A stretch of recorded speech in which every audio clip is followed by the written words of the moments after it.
What's up, guys? It's the Waggish American here, and I'm not actually bringing you a model build today. I am bringing you a sort of unboxing. So lately in my videos I've been trying to do like an unboxing little discussion before the build. However, this build is going to be so large that I may have to split the time-lapse itself up into 2 or 3 videos, so I wanted to make an unboxing.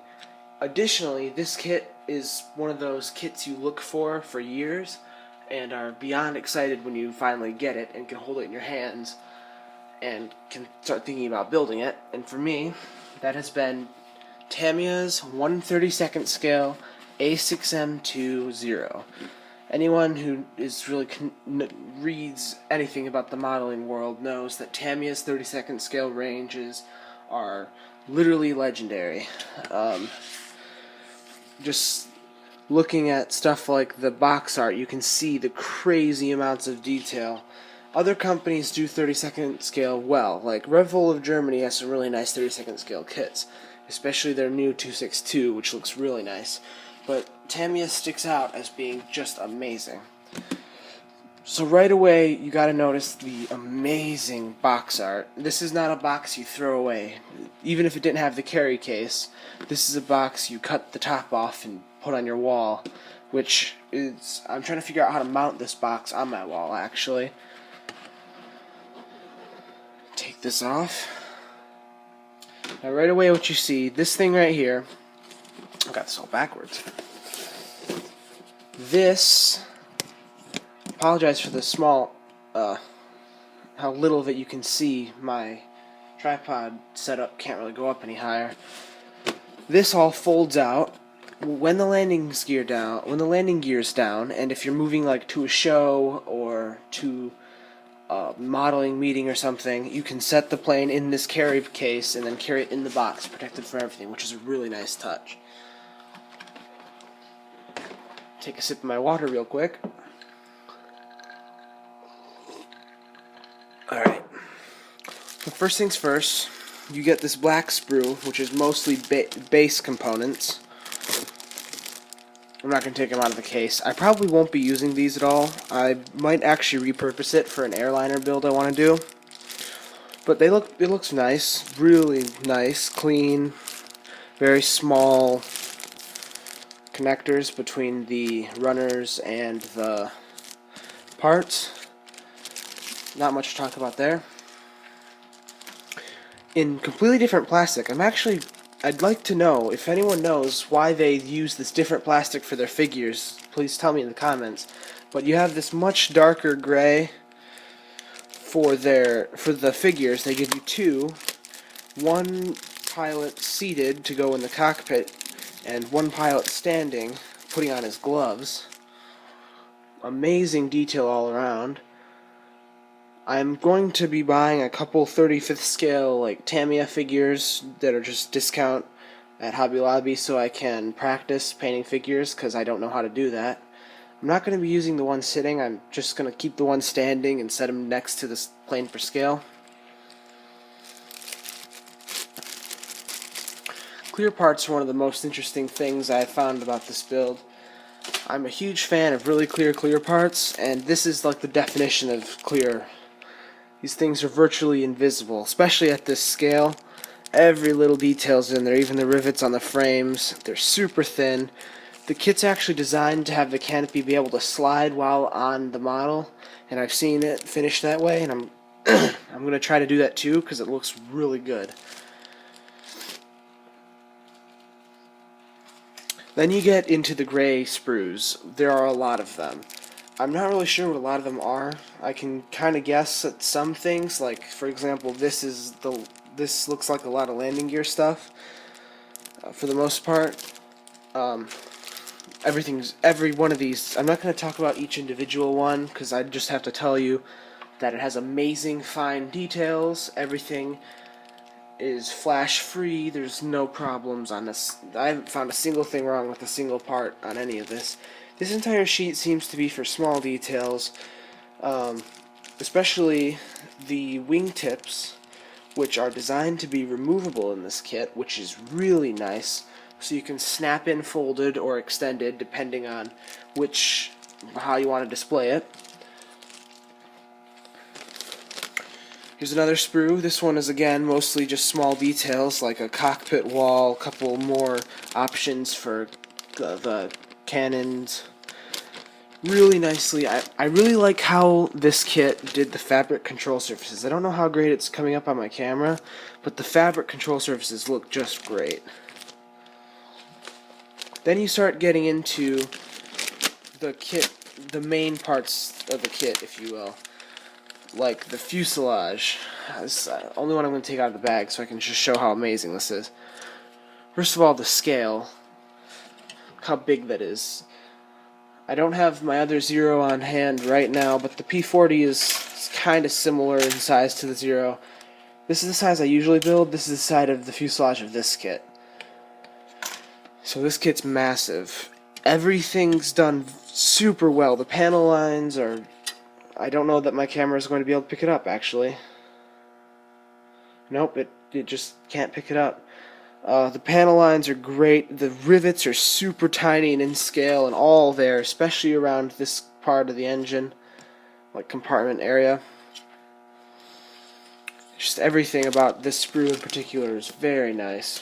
Let me grab another quick sip of water.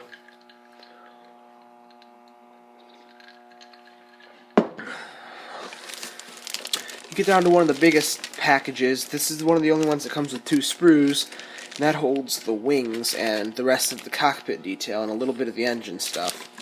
Wings look really good. Massive single piece for the bottom. Again, no flash, perfect detail, just everything about it's great. Cannot wait to get at this kit.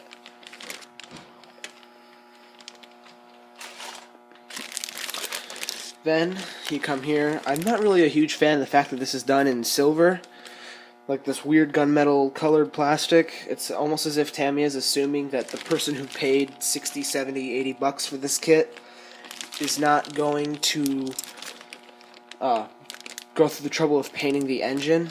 And silver and this colored plastic, it has a really hard time with paint and glue adhering properly. But that's what they provide, and details look really good. I'm just not a huge fan of the plastic it's done on. Got a lot more cockpit details, just a lot of small stuff. Again, no flash, excellent molded all around. Then you get into the instruction manual. Usually you see in my videos, the instruction manuals are a couple pages, a little booklet. Instruction manual in this kit is a book. It's not even it's an entire small book. It provides all sorts of details, a lot of detailed pictures and history, a lot of tips, and it's very well done. Nothing's really confusing about where it goes or what to do. There are a couple things where an internet guide that I'm going to be using is going to be helpful but not necessary. It's a very well laid out instruction manual.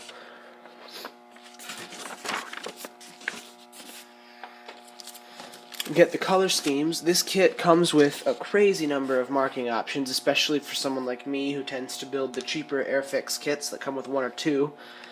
You get 7 marking options with this kit. There's this one, which is the one that's on the box. This is a pretty nice one. I'm not going to be doing this one. I kind of read out. I kind of want to do something with blue. Then you get these other 7. These are all Pearl Harbor schemes.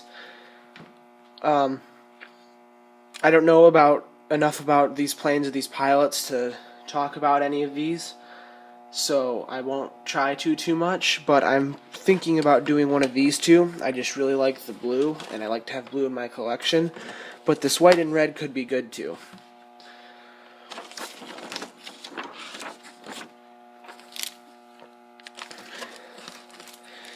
Decals, there are a lot of them, but that's to be expected considering how many options there are.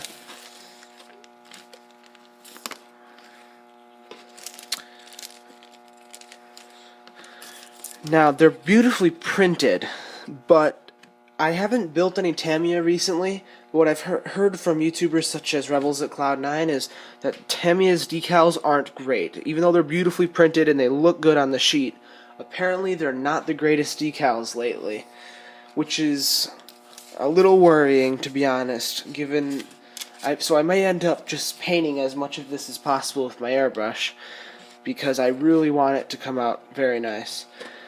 They do provide like these printed sticker seatbelts, but I don't think they look good at all. They're kind of off-register, and you can see some of the printing dots, and they just don't look like fabric, so I won't be using these. Metallic stickers, if you're doing the display base, I'm going to try to figure out a way to use them on the base I end up making for it to sit on. And one of the coolest things they do, they provide you with a mask set. This is amazing, because masking this canopy would be such a pain otherwise.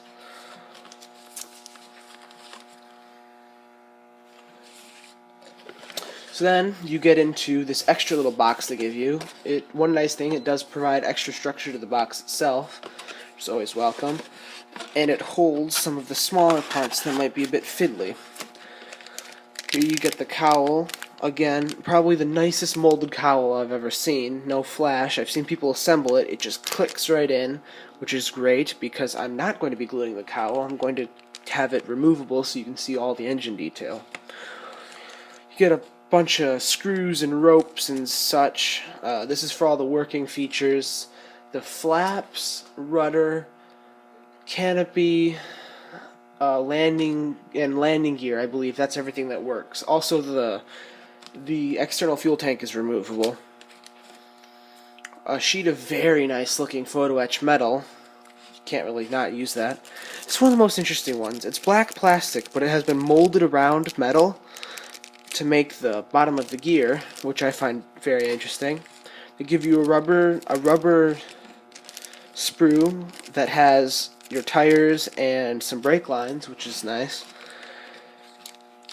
Screwdriver, and I think that's grease or lubricant or something. Pins and such, mostly for the landing gear. Springs, again, mostly for the landing gear, because they do have sprung oleos, which is nice. They give you the radio wire, which is this crazy thin piano wire. And a box of metal stuff, and I think that's a turn metal pitot tube.